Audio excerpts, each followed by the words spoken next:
Au Sénégal, bien sûr, vous avez les Lébous. Vous savez bien qu'il y a une seule carte qu'on n'a pas pu projeter, c'était la carte de migration. Ce sera pour une autre fois. Vous l'avez en tout cas dans l'Afrique précoloniale. Et j'ai essayé d'identifier les voies de migration depuis le bassin du Haut-Nil. Mais tous nos noms nous viennent de cette région et de régions voisines.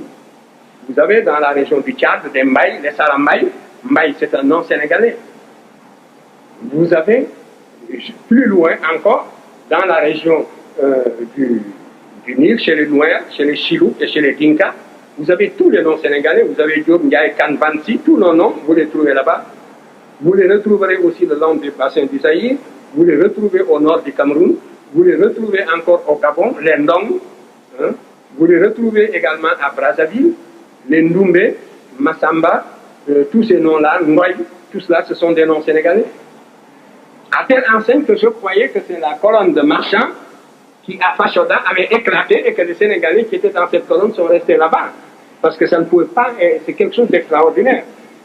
Mais, quand vous prenez, vous voyez donc, il faut être méticuleux justement dans la recherche. C'est pour vous dire que je ne prends pas de liberté avec les faits. Mais je me suis aperçu que dans les cartes de Robert Vigondi et les cartes antérieures à Marchand du XVIIe siècle, il y avait déjà ces tribus et ce sont des peuples qui sont au stade tribal. Vous arrivez dans un village, tout le monde s'appelle Niang. Et c'est le même totem, ainsi de suite.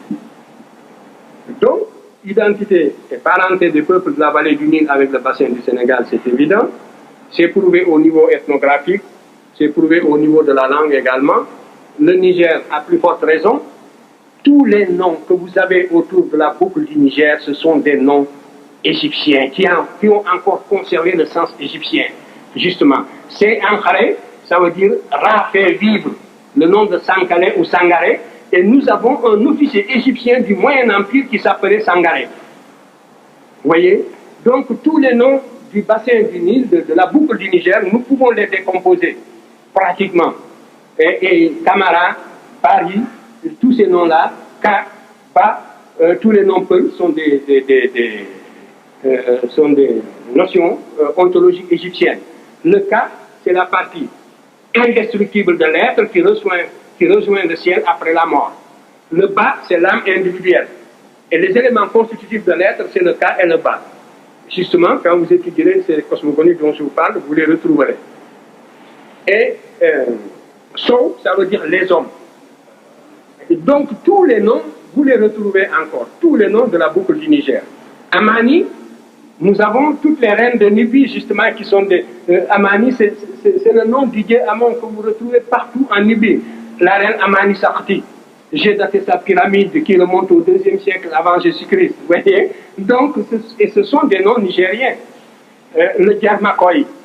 Mokoy, tous les rois de Nubie, justement, à la basse époque, les Grecs appelaient les Basileskoy. Tous les rois de la Nubie, c'était des Koy, justement. Le Rikoy, hein, que vous trouvez aussi dans la boucle du Niger, le Tombouctou Koy, ce sont des chefferies. Le Djarmakoy. Et c'est une racine que nous retrouvons encore dans la variante dialectale copte, comme le Ki aussi. Donc, là, vous avez l'ethnonymie et la toponymie qui est identique à celle que nous trouvons dans le bassin du Nil.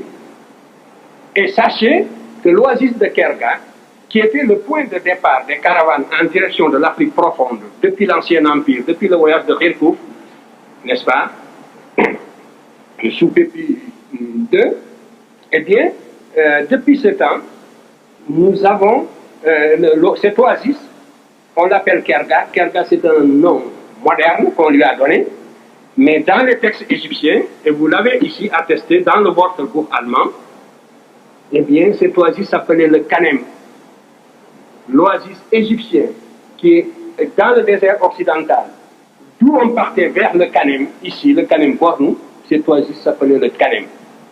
J'ai donné les deux attestations qui existent dans le Wörterbuch, dans ce dictionnaire, justement, où vous avez un vocabulaire égyptien pharaonique avec l'appareil hiéroglyphique. Donc, c'est la connaissance directe qui peut vous sauver.